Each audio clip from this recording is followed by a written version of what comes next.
ये है भारत का प्रसिद्ध नगर इलाहाबाद।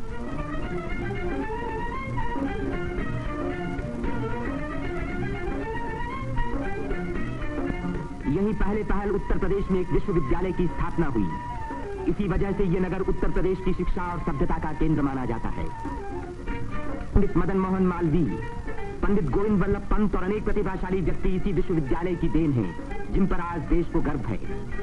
ये है हमारे प्रधानमंत्री पंडित जवाहरलाल नेहरू का निवास स्थान आनंद भवन।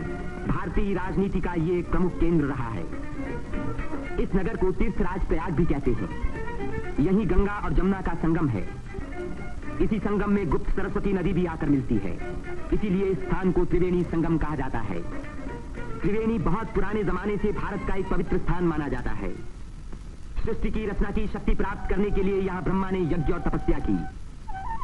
लक्ष्मी की प्राप्ति के लिए विष्णु ने भी यही तपस्या की। यही स्नान करके भगवान शंकर ने त्रिपुर राक्षस के वध करने की शक्ति प्राप्त की और यहाँ महात्मा बुद्ध ने संसार को सत्य का संदेश भी सुनाया।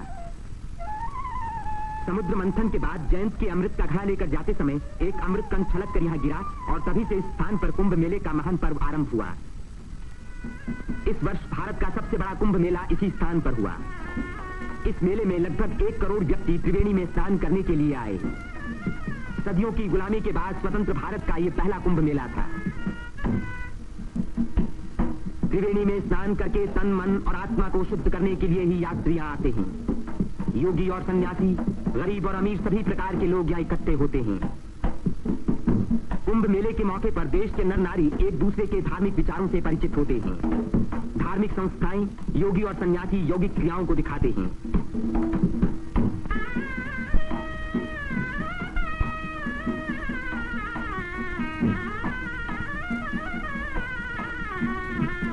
धार्मिक विचारों पर तर्क वितर्क होते हैं और देश के गौरवपूर्ण प्राचीन रहस्यों का उद्घाटन होता है। यहाँ के सुंदर दृश्य प्राचीन भारत की महत्ता की याद दिलाते हैं।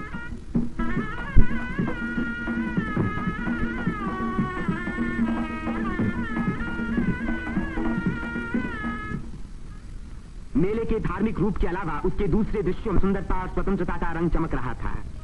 रंग बिरंगी चूड़ियां, देवी देवताओं की मनमोहिनी मूर्तियां, हरी जपन की मालाएं, सिंदूर और चंदन के ढेर, औरतों के साज श्रृंगार, बच्चों के खेल खिलौने, लाल बुझक्कर मिठुनियां। तीर्थ यात्रियों की सुविधा और सुरक्षा के लिए और स्वतंत्र भारत के इस महान पर्व को सफल बनाने के लिए उत्तर प्रदेश सरकार ने अपनी ओर से कोई कसर उठा न रखी। मेला शुरू होने के कई महीने पहले से ही सरकार की ओर से तैयारियां शुरू हो गई थी। उबड़ खाबड़ जमीन को समतल बनाने के लिए बुलडोजर जैसी बड़ी बड़ी मशीनों से जमीन की सतह ठीक की गई।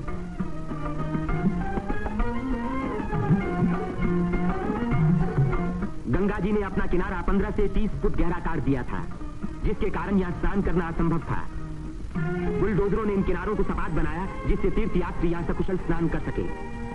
जिस काम को 1000 आदमी 3 महीने में खत्म नहीं कर सकते थे, उसी को 6 बुलडोजरों ने 15 दिन में पूरा कर दिखाया।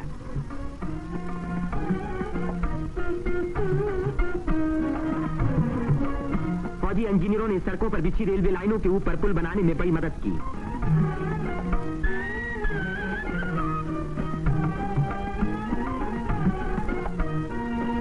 इससे रेलों के आने जाने के समय भीड़ सड़कों पर कभी न रुकी, बल्कि लगातार त्रिवेणी की ओर बढ़ती रही। जगह की कमी के कारण ज्यादा लोगों के रहने का इंतजाम गंगा के पूर्वी तट पर झूसी की ओर किया गया। वहां से शेष मेले तक आने के लिए भारतीय सैनिकों और उत्तर प्रदेश सरकार के सार्वजनिक निर्माण विभाग ने पीपों के 6 पुल बनाए। कुंभ मेले के इतिहास में यह पहला मौका था जबकि यहाँ बिजली लगी। 1000 बिजली के खंभे लगाए गए, जिनके लिए 160 मील से अधिक लंबी तार लाइन इस्तेमाल हुई।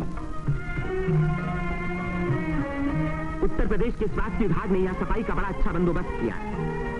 चारों तरफ मशीनों से लगभग 250 मन डीडीटी का भारी छिड़काव किया, जिसके कारण मेले में मच्छरों व मक्खियों का नामो निशान बाकी न रहा। मेले के आरंभ से ही सरकार ने हैजे के टीके लगवाने का प्रबंध किया।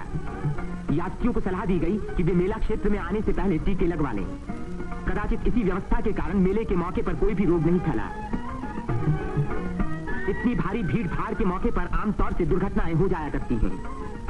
इन दुर्घटनाओं का सामना करने के लिए उत्तर प्रदेश सरकार ने चिकित्सा एवं स्वास्थ्य विभाग की एम्बुलेंस गाड़ियों से घायल और बीमार यात्रियों को तुरंत अस्पताल पहुंचाने का पूरा प्रबंध किया। 9 अस्थायी अस्पताल डेरों में खोले गए, जिनमें 228 रोगियों को रखने का इंतजाम था। गरीब रोगियों को खाना मुफ्त में दिया गया। राशनिंग विभाग ने यात्रियों की सुविधा के लिए यहां आटा, शक्कर, मिट्टी का तेल और अन्य जरूरी सामान का भारी स्टॉक जमा किया, जिससे इन चीजों की कीमतें न बढ़ पाईं। इसी प्रबंध के कारण हर व्यक्ति को सस्ते मूल्य पर अपनी इच्छा का खाना मिल सका।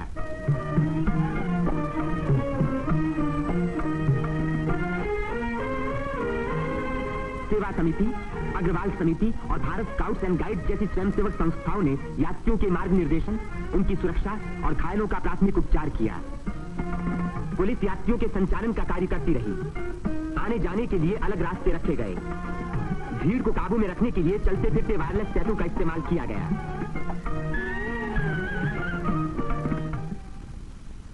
भूले भटके लोगों को खोज निकालने और उनको उनके घर वालों तक पहुंचाने का खास इंतजाम किया गया।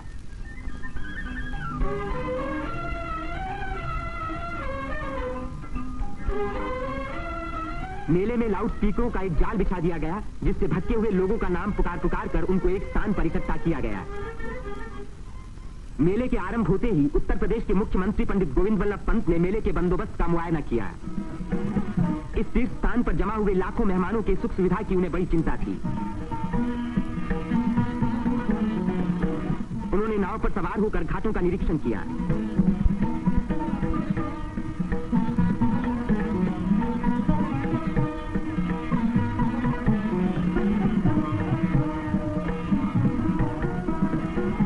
उन्होंने पीपे के पुलों को भी देखा। यह अखाड़ा जो ऐसे ही एक पुल को पार कर रहा है, पुल की मजबूती का सबूत है।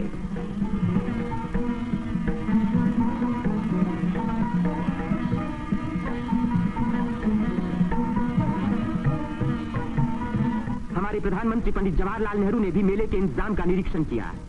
वे सड़कों पर घूमे और पुलों पर भी गए।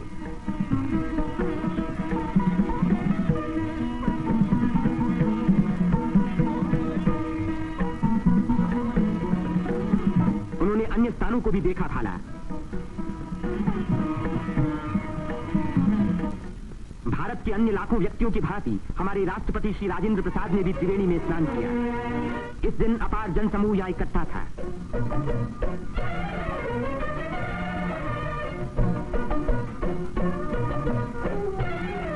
हर घाट पर लोगों की भीड़ स्नान कर रही थी।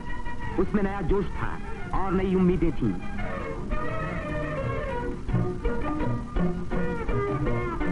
ये दृश्य जाहिर कर रहा था कि इस भीड़ की महान रचनात्मक शक्ति के कारण देश का भविष्य उज्जवल है। उसकी इसी शक्ति के कारण हमारी उन्नति के बड़े से बड़े कार्य अवश्य सफल होंगे।